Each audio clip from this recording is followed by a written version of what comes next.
te va, Ale? ¿Cómo les va a todos? Muy bien. Hay algo que por ahí no menciona Alejandro, y que es la conversión que ha habido obligada de todo su ciclo, ¿no? Que ya lleva un montón de años, siempre presencial, y bueno, ahora se convirtió en algo virtual, ¿no? Pero como dicen por ahí, volveremos, volveremos más a cara a cara. Es la idea. Es una excelente experiencia, ¿no? Esto que nos ha cambiado a todos, que nos ha hecho acomodarnos a todos, ¿no? Adaptarnos a todos. Comenzamos con esto. Bueno, estábamos en México con mi esposa por un ciclo de conferencias, y comienzo de marzo fue esto, ¿no? Comenzó a llegar a las Américas el coronavirus. Antes de regresar, unos días antes de regresar, ya estábamos en cuarentena, y de a poco, con cierto optimismo, decíamos, son 14 días, ¿no? 14 días, tenemos que quedarnos en casa y esto va a ir modificándose, los chicos en casa también. Se hablaba sin mucha presión, ¿no? De un aula en la escuela, como para ir haciendo una actividad. Bueno, ya llevamos más de 50 días, y el pronóstico tampoco es muy alentador, ¿no? Porque algunos hablan de agosto, otros están hablando de septiembre. Pero bueno, llegando ya a esta etapa, creo que muchos que hemos pasado ya tensiones, que no me quiero detener, ¿no? Porque todos han vivido. En un primer lugar fue un poco la queja de las familias, ¿no? Diciendo como que estaban duplicando y en algunos casos triplicando la actividad que podían hacer los chicos en la escuela. Los docentes, por supuesto, argumentando que estaban trabajando también 2 veces las mismas dificultades, ¿no? Que tenían los padres, porque ellos también eran padres, ¿no? Y tenían que estar haciendo su teletrabajo y al mismo tiempo tratar de llevar adelante esta homeschooling virtual, ¿no? Digamos. Lo cierto es que esta crisis sanitaria, ¿no? Que provoca el COVID-19, lo que hizo fue demostrarnos, de alguna manera, o de muchas maneras, ¿no? Cada uno en su ámbito, que éramos bastante incompetentes. Había muchas cosas que no sabíamos de esto que nos estaba pasando. Era inédito, en realidad, ¿no? Para nuestra generación. Habíamos pasado otras epidemias, pero mucho más light, digamos, ¿no? Esta es mucho más grave, mucho más peligrosa. Y así como nosotros argumentábamos inicialmente que era muy importante tratar de ser prudentes por un lado, no abandonar el optimismo, pero también enfrentarlo con cierta humildad, ¿no? Porque a partir de ahí era como íbamos a comenzar a aprender, a ajustar lo que nos estaba pasando y al mismo tiempo aprender.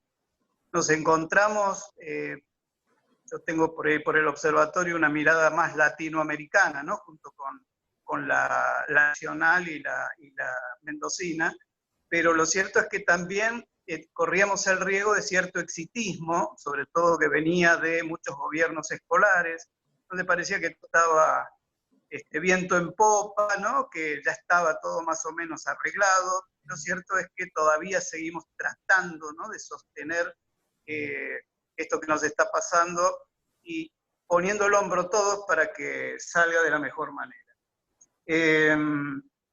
Nos encontramos, por hacer esta reducción, ¿no?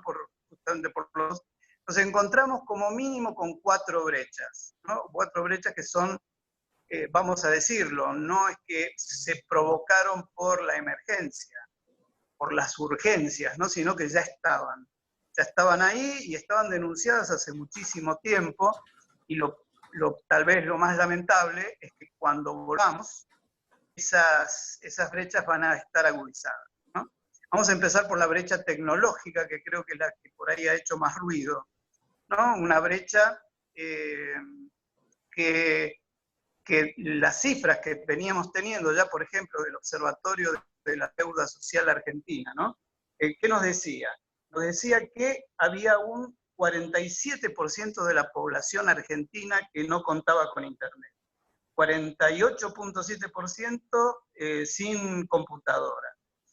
Se hablaba en ese momento también de los cálculos, ¿no? Que surgían, que había un 60% en general que no tenía celular, pero ¿a qué se refería en realidad? Un celular adecuado para poder seguir las tareas, ¿no es cierto?, que le demandaba hoy la virtual. Y cuando uno bajaba al sector del trabajador marginal, las cifras que subían, ¿no?, a un déficit del 70%. Y cuando bajábamos, ¿no?, digamos, al sector medio profesional, las cifras eran exiguas, o sea, prácticamente no existía. Pero cuando se sacaba la cifra total, el promedio total en general estaba dando alrededor de un 50% que tenía déficit de conectividad, de dispositivos, etcétera, etcétera. Hay otro estudio que es más local, ¿no?, que es el del Centro de Investigación Social de Mendoza, bueno, que arrojó para el Gran Mendoza una cifra de 34% sin acceso a Internet, 25% que no contaba con computadora. Pero cuando salíamos, ¿no?, salíamos de ese Gran Mendoza, nos encontrábamos con que el 60% no tenía conexión a Internet. El caso de San Luis, que es un caso atípico, ¿no?, en nuestro país, pueden decir que cuentan con un 85%, ¿no?, de cubierta la demanda del servicio de Internet.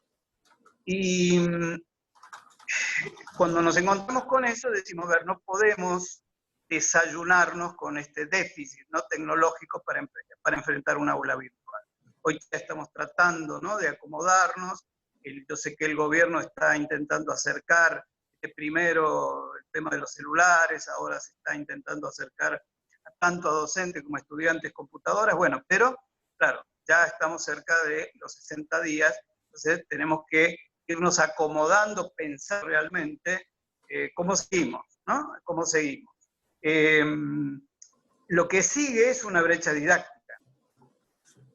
¿A qué me refiero a esto? Dificultades de muchos docentes. Esto no quiere decir que no sepan utilizar Internet, lo usan para comunicarse con mucha frecuencia, lo usan a veces también para perfeccionarse, googlear, pero acá estamos hablando de construir una clase virtual, ¿no? Tener una comunicación virtual con otra aula virtual, ¿no?, que es donde están hoy los padres y los chicos, y bueno, y seguir el desarrollo. Primero construirlo y después, ¿no es cierto?, hacer el seguimiento de todo ese proceso.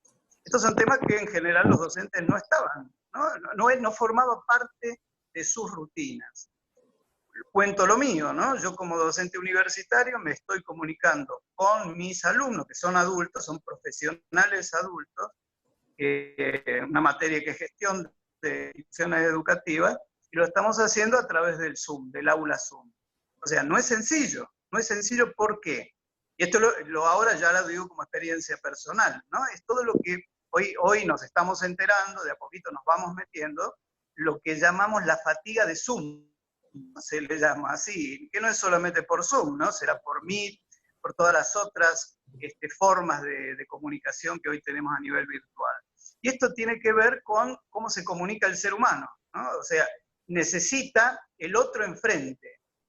No quiere decir que no va a haber comunicación si el otro no está enfrente, pero reconocer, y esto lo sabemos de hace mucho tiempo, lo hemos hablado en otros cursos con muchos de ustedes seguramente, que más del 80% de la comunicación humana es comunicación no verbal, ¿no? Entonces, en estos momentos yo estoy hablando con ustedes, estoy haciendo un esfuerzo mucho más grande que si estuviera con ustedes enfrente. Y ustedes algo interpretan, no sé si en estos momentos yo estoy moviendo las manos, seguramente no me las están viendo, yo estoy moviendo las manos para expresar, para poner más énfasis en lo que estoy diciendo y ustedes tampoco lo están viendo.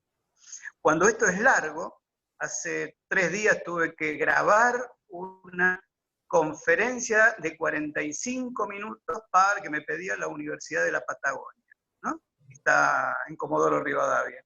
Y les aseguro que terminé muerto. ¿Por qué? Porque me sentía hablando durante 45 minutos solo, ¿no? O sea, no había alguien enfrente. Era yo y mis pensamientos, nada más que se estaban dirigiendo a alguien. Eso provoca fatiga, ¿no? Una imagen estática, no puedo centralizar la atención en distintos puntos y ir viendo cómo se desarrolla el feedback, ¿no?, que uno hace con el otro que tiene enfrente. Bueno, esas cosas las tenemos que considerar. Hay que considerar los tiempos del docente también, ¿no? Que recibieron y siguen muchos llamadas de los padres, llamadas de sus estudiantes, ¿no? Para ir tratando de ver que el proceso se lleve de la mejor manera, ¿no? Ese feedback que no existe en el aula, bueno, hay que realizarlo de manera remota, ¿no? Podríamos seguir, ¿no?, con este tema, pero bueno, esta es otra realidad, la brecha didáctica. Otra brecha que realmente todas son preocupantes, ¿no? Pero realmente esta es una que es crónica prácticamente, ¿no? Cuando uno analiza estos temas de familia, capital cultural, cómo inciden en lo educativo y en la calidad de la educación, este tema, ¿no? La brecha de capital cultural es todo un tema. Fíjense que hay un estudio muy interesante también del Observatorio de la Deuda Social Argentina, ¿no?, de hace unos pocos años, en donde medía cuáles eran las cosas en la casa que colaboraban con la calidad educativa.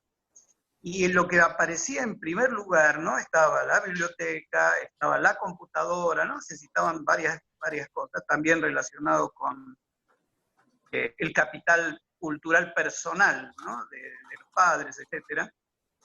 Lo que daba más alto era la biblioteca, ¿no? La biblioteca puntuaba cerca de 30 puntos y la computadora muy bajo.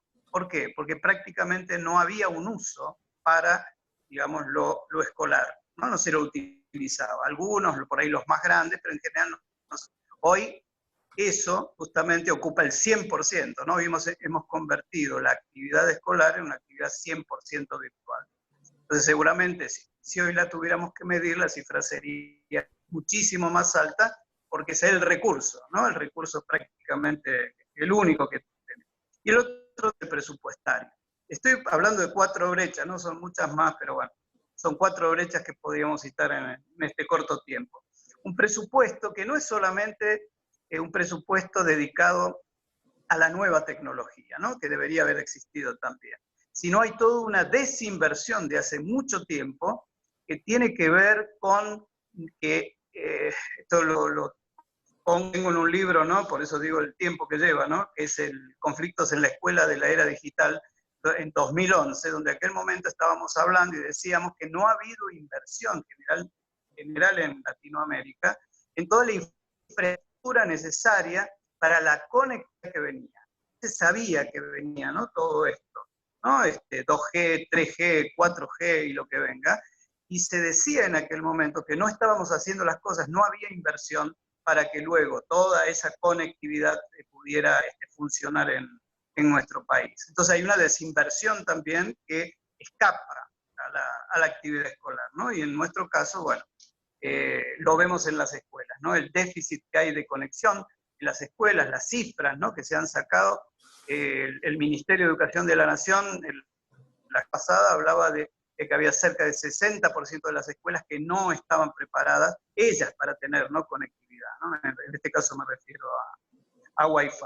Entonces, bueno, con todo este panorama, ¿no?, cuando uno lo analiza, lo ve, decimos, se entiende por qué no estamos bien, ¿no? No estamos bien en ese sentido, no hemos preparado. Esto es como, suena porque gracioso, ¿no?, como el cuento de los tres cerditos, ¿no? Que frente a la amenaza por ahí, ¿no?, una amenaza ambigua, ¿no?, que está ahí el lobo. ¿Qué hace? A ver, uno construye su casa de paja, el otro la hace de madera, y hay uno que la hace de material. Bueno, cuando uno ve los documentos que hoy manejamos, cómo estaba cada uno de los países preparados en lo que hace, por ejemplo, a la conectividad, ahí uno se da cuenta lo que nos pasó, ¿no? Hay algunos que no han hecho prácticamente inversión, otros que han hecho algo, y otros que se han ido preparando. El sistema educativo lo utiliza lo virtual como complementario. Casi ninguno piensa en hacer una sustitución, ¿no?, del docente, tener cara a cara, ir al aula, ¿no?, estar con los chicos, justamente por esto que hemos hablado, ¿no?, lo importante de la conexión que debe existir entre las personas, y mucho más mientras más chicos, ¿no es cierto? Esto es más claro. Esto es más o menos lo que nosotros estamos viendo, que nos preocupa el después, que es una de las preguntas, ¿no?, que hoy más se hacen, todos estos días a partir de un documento que tiene que ver justamente con la conectividad. Por ahí algunos no lo conocen, se puso a disposición de la gente para que adhiriera, todo organizado, coordinado por la ONG Argentinos por la Educación, que viene trabajando mucho con cifras. Se van tomando cifras del país para que a partir de esas cifras, bueno, uno pueda tener argumentos más sólidos que no queden solamente en opiniones, ¿no? El documento lo que busca, dirigido en ACOM, a Telefónica Argentina, Telecom Argentina, Claro Argentina, ¿no?, las prestadoras en general, ¿no?, comienza diciendo esto, ¿no?, de que más de la mitad de las conexiones nacionales, un 54%, tienen una velocidad menor a la que se necesita para poder llevar correctamente un aula virtual. Entonces, lo que está pidiendo, además de eso, está pidiendo, y para facilitar a aquellos que no pueden acceder, lo que pide directamente es que durante el tiempo de cuarentena lo que se haga, se habla ya directamente de gratuidad, ¿no?, de facilitar durante ese tiempo que la gente se pueda conectar, y en lugares más desfavorecidos, directamente lo que tiene que ver con WhatsApp y con los mensajes de texto también, o sea, sea gratuito. Esto es un poco lo que se busca. Bueno, lo firmamos algunos y después se abrió para en general. Esto es una de las tantas cosas que debíamos hacer. Pero tenemos un problema importante, y vuelvo a lo del presupuesto, ¿no? Si uno reconoce el concepto correcto que debería tener la palabra presupuesto educativo, ¿no? Miren, yo lo vengo manejando mucho tiempo, ¿no?, y algún día a uno le gustaría que se cumpliera. El concepto de presupuesto educativo, algo así como la expresión numérica de los objetivos educativos. Esto es así, ¿no? O sea, yo digo, necesito hacer esto.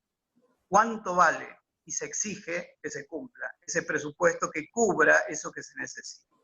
Nosotros lo hacemos exactamente al revés. Decimos, tengo 2, tengo 3, y acomodamos todo lo que tiene que ver con lo educativo a lo poco que tenemos, lo pobre que tenemos. Además, bueno, de la experiencia que ya tenemos del mal uso, ¿no?, en general, que se hace, la mala distribución a veces del presupuesto educativo. Esto tiene que cambiar, ¿no? Así como hoy también se está hablando, ya en realidad no hoy insistimos, ¿no?, en esto, pero se viene hablando hace mucho tiempo, de considerar todo lo que es el servicio como un servicio, ¿no? Entonces los costos tienen que ser mucho menores. Esto debería ser, ¿no?, algo que se hace imprescindible en algunos lugares, y a veces justamente por los costos generales de instalación, ¿no?, después mantenimiento, etcétera, etcétera, se hacen muy difíciles. Hoy estamos transitando, seguramente va a venir en las preguntas, ya estamos redondeando el tiempo, va a venir en las preguntas, estamos el después, ¿no? Este después, ¿cómo debe ser? Yo esto lo he dicho, lo he escrito, también creo que el aula, por lo menos en los primeros momentos de este regreso, ya post-cuarentena, pero en pandemia, todavía, ¿no?, con la enfermedad dando vuelta, debe ser algo así como convertir la escuela en un ámbito más afectivo, ¿no?, más contenedor. Un ámbito de encuentro importante, ¿no? Yo no puedo empezar el primer día diciendo, chicos, vamos muy mal con los tiempos, a ver, unidad, ¿dónde quedamos? Unidad número 2, empecemos, ¿no? Y esto lo digo porque ya surgieron, ¿no?, estos comentarios por ahí de algunos iluminados, ¿no?, que vienen y dicen, justamente pensando en esta recuperación de los tiempos, ¿no?, una de las propuestas que andaba dando vuelta por ahí era, se terminaron los recreos. No, a ver, usemos el tiempo del recreo para aprovecharlo. Cuando me lo preguntaron, hace más o menos una semana, en aquel momento mi respuesta fue que era una estupidez y había que hacer exactamente todo lo contrario, ¿no?, los recreos más largos. Me imagino también conversaciones entre, ¿no?, los docentes y los estudiantes, tiempo para eso, ¿no?, más distendido. ¿Por qué? Porque hay que sanar muchas cosas, y me parece que en estos momentos lo prioritario tiene que ver con justamente con lo afectivo en general, ¿no? La dimensión, los sentimientos de los chicos, ¿no? Chicos que viven situaciones inéditas, el tema de padres que se quedaron sin trabajo, o está todavía pendiente este tema, la posibilidad de quedarse sin su trabajo, enfermedades en la casa, relacionados o no con el virus, muertes, ¿no? ¿Cuántos hay? Yo conozco algunos, no solamente acá en Mendoza, en otros lugares que no han podido despedir, ¿no? a sus familiares que han fallecido. O sea, son situaciones cada uno tiene su historia, pero me parece que esto necesita que prioricemos esos tiempos, ¿no?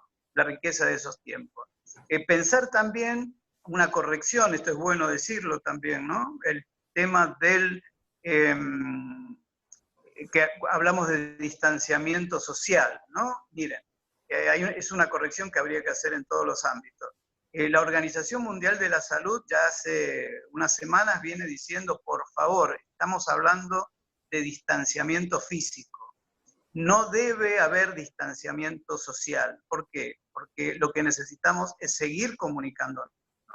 De la manera que se pueda. En estos momentos es una comunicación remota, ¿no? Pero es muy importante hacer esa diferencia. Una cosa es hablar de la distancia física y otra de la social. Que es justamente el tema que nos lleva a repensar muy profundamente la ratio, la relación docente-alumno, cuántos alumnos, ¿no? Por un lado, puedo meter en un aula, ¿no? Para trabajar como corresponde. Bueno, ya han hablado aquellos que lo tienen claro, entonces necesitamos dividir las aulas. Todo eso lleva a que nuestros estudiantes no puedan ir todos los días y hagan esa combinación entre lo presencial y lo virtual. Y por otro día considerar, y esto para que nos vayamos metiendo en la cabeza esto, el tema no es segundo semestre, el tema es segundo semestre más el 2021 y tal vez un poco del 2022. Entonces, lo que estamos acostumbrados a trabajar, ¿no? Con la secuenciación didáctica, ¿no? Y cómo vamos manejando a lo largo del tiempo esto de los contenidos, me parece que amerita a repensar nuevamente el tema de la escuela, ¿no? de nuestro PCI, digamos, de otra forma. Son desafíos, hay muchísimos más, no nos da el tiempo, ¿no? Para seguir hablándonos, qué cosas deberíamos incluir ya, si decimos que vamos aprendiendo algo, qué cosas deberíamos incluir en el currículum, por ejemplo, que no estaba. Y bueno, este tema tiene que ver con el tema de el miedo, el tema de la muerte, ¿no? Son temas que han estado presentes todo el tiempo y son temas que en general los tenemos excluidos. Yo creo que, decime, Ale, si estamos bien con los tiempos. Sí, estamos bien, Alejandro. Si querés ir redondeando y vamos retomando algunas ideas que van expresando los participantes en el chat. Pero si tenés un par de minutos, si querés cerrar y ya vamos abriendo a las preguntas. Bien, el tema, dos palabras con respecto al tema de la evaluación, ¿no? Que ha causado bastante revuelo. Hablando con una colega conocida, me decía hoy justamente que estaba muy enojado con la prensa, ¿no? Porque la prensa como que había tergiversado muchas cosas en relación al tema de la evaluación y esto había caldeado, había tenido los ánimos. Los que venimos siguiendo este proceso desde que se inició, ¿no? Cuando salió ya el tema de la evaluación, recordamos frente por ahí a comentarios que salieron del mismo Ministerio de Educación de la Nación, luego de los distintos ministerios provinciales, se empezó a hablar de es el momento de aprender, no de evaluar, ¿no? Entonces nosotros lo que planteábamos, aquellos que nos hemos ido a través del tiempo familiarizando, ¿no? Con todo esto, sabemos perfectamente que la evaluación forma parte, es parte del proceso de aprendizaje. No son dos cosas distintas. Cuando uno habla de esa manera se está refiriendo a la calificación, ¿no es cierto? Última parte del proceso donde lo culminamos. Y me parece que Esto es lo que tenemos que corregir. Por eso, De Gaulle empezó a hablar nuevamente de evaluación formativa, que es lo que corresponde, ¿no? Nuestro sistema de evaluación cambió, ya en la Ley Federal de Educación, estamos hablando de 1993, ya empezó a cambiar esto y empezó a hablar justamente de la importancia de respetar los procesos, ¿no? Cuando yo hablo de evaluación formativa, estoy hablando de valorar, conocer para mejorar, ¿no? En ese sentido estamos hablando no solamente del estudiante, sino del docente que debe regular también su proceso.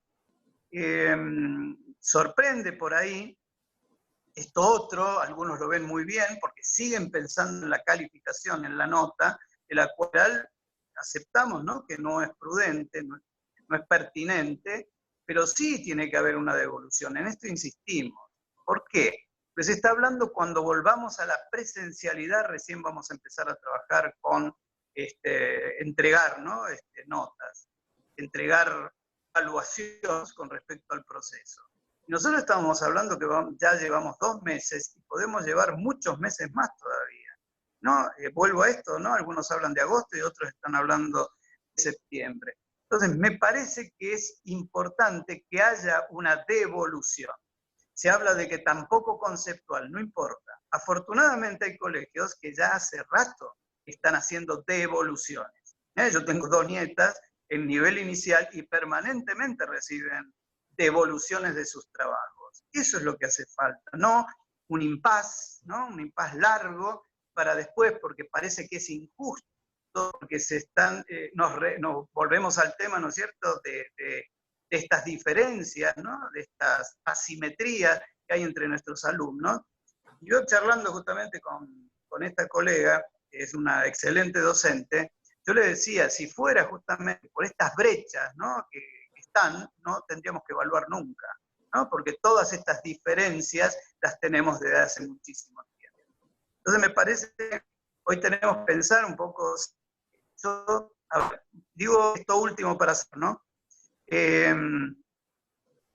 Que es necesario, ya sea el Consejo Federal de Educación con todos sus ministros, el ministro de Educación de la Nación, que recordemos que tiene un ministerio sin escuela, ¿no?, también, el tema de normas que se ponen, resoluciones que se ponen, yo creo que debería ser un mínimo normativo, nada más, no una regulación extensa, ¿no?, profunda de todo lo que hay absolutamente que hacer, no. Yo creo que tiene que haber un mínimo normativo que se respete, que marque un lineamiento y después dejarle a cada comunidad educativa el liderazgo del directivo junto con sus docentes que conocen su escuela para que ellos lleven a cabo, ¿no es cierto?, las acciones que corresponden de evaluación diagnóstica, de nueva planificación, retoque de proyecto curricular institucional, etcétera, etcétera, para poder continuar, ¿no? Me parece que este excesivo control, lo digo sobre todo no por el tema Mendoza, ¿no?, sino por otras provincias que prácticamente hay una regulación exhaustiva, ¿no?, de cada cosita que se debe hacer. Me parece que hay que respetar, ¿no?, también la vida de cada una de las comunidades y el conocimiento cada uno, ¿no?, de los docentes y directivos. Esto, bueno, es un tema viejo para mí, ¿no? Yo aspiro a una transformación educativa basada en la escuela, ¿no? No la idea de solamente de algunas personas que tienen la responsabilidad como funcionarios de llevarlo a cabo, sino de cada uno de los que forman parte de la comunidad educativa. Bien, Ale. Te devuelvo el micrófono, Ale. No, simplemente es para ir intercambiando contigo. Si bien reconozcamos que nuestros encuentros siempre tienen 3 horas y acá apenas llegamos a los 40 minutos. Por lo tanto, avisarles a todos los participantes que es una serie de 10 encuentros que vamos a tener, pero me gustaría destacar algunas cuestiones que han planteado desde el chat, ¿no? Y que vos también has marcado muy fuertemente, el tema de las brechas, el tema de cómo construir una educación virtual cuando la escuela en realidad ha sido pensada como dispositivo de encuentro, de la corporalidad, ¿no?, de la corporeidad o corporalidad. La falta de Bien. conectividad que aparece mucho también. ¿Qué pasa con el después? Porque esta aparición, esta pandemia que nos puso en pausa todo, también nos lleva a redefinir, y es difícil pensar la pospandemia con criterios de la prepandemia. Entonces, desde ese lugar, cómo se repiensa el cuidado, que eso insististe vos recién un poco en el tema, ¿no? Sí, o sea, la escuela va, en esos aspectos tiene que cambiar, por supuesto, ¿no? O sea, uno ve imágenes, ¿no? de Oriente, sobre todo, cómo volvieron los chicos, ¿no? El tema del cuidado, el tema de lo sanitario, ¿no? Escuelas asépticas totalmente, ¿no? Cómo llega el chico antes de entrar ya al edificio, todos los controles que tiene, ¿no? De temperatura, de higiene, que no esté sin barbijo, luego adentro las distancias, ¿no? Que se tienen que tener, respetarlas, respetar a los adultos también, ¿no? El control de cualquiera que entre, bueno, son tremendas, ¿no? Uno ve chicos que entran a aulas en donde no hicieron reducción de espacios, ¿no? Tienen los mismos chicos pero metidos en box, ¿no? Alguno por ahí ha visto ese de unas cajas amarillas, ¿no? Donde están los chicos metidos y el docente los mira por arriba, ¿no? Va caminando y los por arriba, pero los chicos desvinculados, ¿no? O sea, evitando el acto absolutamente. Luego otros lugares donde uno ve prácticamente instituciones que tienen la posibilidad de hacerlo, donde parece que estuvieran en un estadio, ¿no? 15 chicos en un estadio. Bueno, a ver, aulas que se han reacondicionado. A ver, un tema es muy importante, ¿no? Este, uno aprende del tiempo. ¿De qué hablamos? Hablamos de la del hábitat educativo, ¿no? Del espacio, ¿no? Del edificio y del aula. Y muchos dicen hoy, ¿no? Me tocó participar ya van a ser casi 2 años, en México en un encuentro sobre hábitat educativo. Esto de que no hace falta, claro, uno mira un aula finlandesa y se quiere morir, ¿no? Con las aulas que tiene. Hoy ellos dicen no hace falta, ¿no? Esto dicho por una dinamarquesa, ¿no? Que se encarga justamente de arquitectura escolar. Lo que necesitamos, dice, son aulas flexibles, ¿no? Que uno las vaya acomodando, que el aula se vaya moviendo y se vaya poniendo a disposición del alumno. Vamos a trabajar con un grupo en este lado, con el otro lado, estos van a trabajar con la computadora, con estos otros yo voy a trabajar personalmente. El aula se va moviendo, ¿no? Tiene esa posibilidad. Es tan importante el tema del hábitat educativo que los expertos ya de hace bastante tiempo lo consideran el tercer maestro. Algunos dicen el tercer profesor, ¿no? Que se vea la esencia, ¿no? Importante que tiene en los aprendizajes, en la de esos aprendizajes. Pero estos son los temas, ¿no? Que hacen aprendizaje que hemos hecho también en higiene, ¿no? Yo me imagino, yo personalmente, me imagino resfriado y con barbijo, ya me imagino, ¿no? Fuera de, lejos la pandemia, pero ya adquirir hábitos de higiene de ese tipo, ¿no?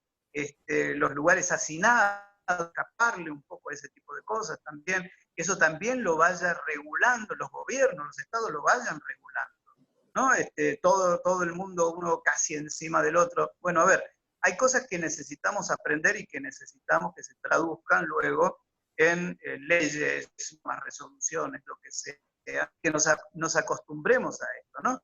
¿Cuántas veces nos ha llamado la atención ver en la cultura japonesa, por ejemplo, ¿no? Y también en algunos lugares de China, desde hace décadas, los con barbijo, ¿no es cierto?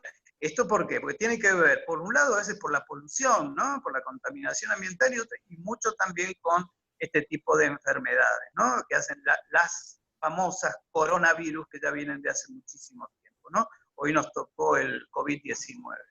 Aprender también esto, es otro aprendizaje, ¿no? Esto que lo que pasa en un lugar remoto, esto de que somos uno, ¿no? Somos una sola, parece que fuéramos una sola cosa, inmediatamente puede llegar al otro extremo, ¿no? Esto es más o menos como el tema del vuelo de la mariposa, ¿no? En tal lugar como llega la tormenta en el otro, ¿no? Bueno, exactamente lo mismo, ¿no? Esto venimos hablando mucho tiempo. Nos resta la naturaleza, esto no es que la naturaleza, ¿no es cierto?, se está rebelando contra el ser humano, pero en realidad lo que estamos demostrando es la propia estupidez humana, ¿no? ¿Por qué? Porque si decimos que en los últimos 30 años hemos hecho una reducción de casi del 50% de las especies, uno dice, bueno, a ver, bueno, menos bichos. No, a ver, en los estudios que hay de carga vírica, ¿qué nos están diciendo? Que estas enfermedades zoonóticas, ¿no es cierto?, de zoonosis, de animales transmisibles al hombre, siempre han tenido una cadena de transmisión larga, ¿no? Supongamos que fuera el murciélago. Entonces, el murciélago, ¿qué hace? Enferma a otras especies, pero la cadena es larga y por eso generalmente no llegaba al ser humano. Hoy esa cadena se acortó y la llegada es mucho más rápida. Por eso ya vienen avisando, ¿no? Si aquellos que hacen prospectiva, pronósticos de todo este tipo de cosas, ¿qué nos dicen? Nos dicen, esto recién empieza, vamos a tener muchos más coronavirus.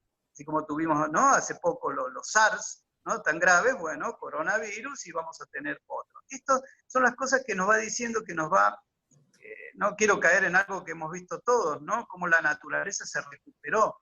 El ser humano empezó a retroceder, ¿no es cierto?, a esconderse de alguna manera, y la naturaleza se liberó. Bueno, no estamos haciendo las cosas tan bien. Sí me preocupa mucho cuando uno, y esto se los cuento, ¿no? Tuve la oportunidad, empezó todo esto de empezar a ver libros viejos, ¿no? Y si alguno tuvo la oportunidad de leer El shock del futuro de Alvin Toffler, por ejemplo, ¿no?, escrito en 1970. ¿Qué es lo que dice? Dice que a él lo que le preocupa es esta falta de adaptabilidad por ahí del ser humano, que al principio se acomoda, pero después cuando retorna a la normalidad vuelve, ¿no es cierto?, a repetir, ¿no?, las conductas que tenía. Y él dice, vamos a crecer, vamos a seguir creciendo tecnológicamente, ¿no?, porque es un devenir, ¿no?, es algo que está en la forma que tiene el ser humano, ¿no?, de actuar, ¿no?, siempre, ¿no?, con instrumentos, con tecnología de alguna manera, pero siempre esa deuda que tenemos con la conducta humana. Y cuando cuando Toffler habla de esto, él comenta en un punto, ¿no?, que se está acordando de los alemanes, ¿no?, los alemanes que venían de ser derrotados de manera muy significativa en la Primera Guerra Mundial, y al poco tiempo estaban armando una Segunda Guerra Mundial, ¿no?, contra Europa, ¿no? Entonces, este es un poco el tema, ¿no?, la conducta humana, ¿cómo podemos trabajarla? ¿Cómo podemos hacer para que todos estos aprendizajes obligados que necesitar para la generación, para los que estamos y para las generaciones que vienen, ¿cómo hacemos para que funcione? Y la respuesta parece, no porque somos del gremio, ¿no?, pero la respuesta es educativa, no hay otra. Si yo quiero un cambio cultural profundo, necesito hacerlo a través de procesos educativos. Por eso necesitamos otra escuela, y que esa escuela sea de la mejor calidad posible. Alejandro, es una maravilla, se nos termina el tiempo y te agradecemos muchísimo tu generosidad para haber participado con nosotros de este primer encuentro, y a todos ustedes también les agradecemos muchísimo que, bueno, vieron que los formatos hacen que todo tenga que ser más acotado, y también por una cuestión de fatiga, que lo ha nombrado Alejandro, y me parece pertinente. Tenemos que cerrar, así que los esperamos para el jueves 28 de mayo, que vamos a seguir hablando. Yo creo que con Alejandro, yo le propuse a él que en el último encuentro también esté, para que podamos, una vez que hagamos los 10 encuentros, hacer un recorrido de qué hemos aprendido con esta pandemia, y vamos a hablar justamente de convivencia y de lazos familiares en este contexto de pandemia, que también es todo un tema que se ha planteado, en tanto, bueno, tenemos que cuidarnos, tenemos que estar con este distanciamiento, pero también tenemos que estar, ¿qué pasa con los vínculos, no? Por eso Fernando Bertonati nos va a acompañar. Alejandro, muchísimas gracias, y te esperamos en el último encuentro también, ¿sí? Y que no se asombren que no se asombren si me ven un poquito más cachetón, ¿no es cierto? Pues seguramente con unos kilos de más. Todos hemos subido algunos gramos, vamos a decir gramos solamente. Bueno, muchísimas gracias a todos los participantes, gracias a todos los aportes que nos han hecho en el chat.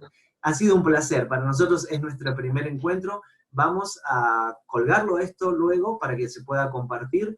Muchísimas gracias, Alejandro, y gracias a todos ustedes por habernos acompañado y en este tiempo tan particular que estamos viviendo. Muchísimas gracias.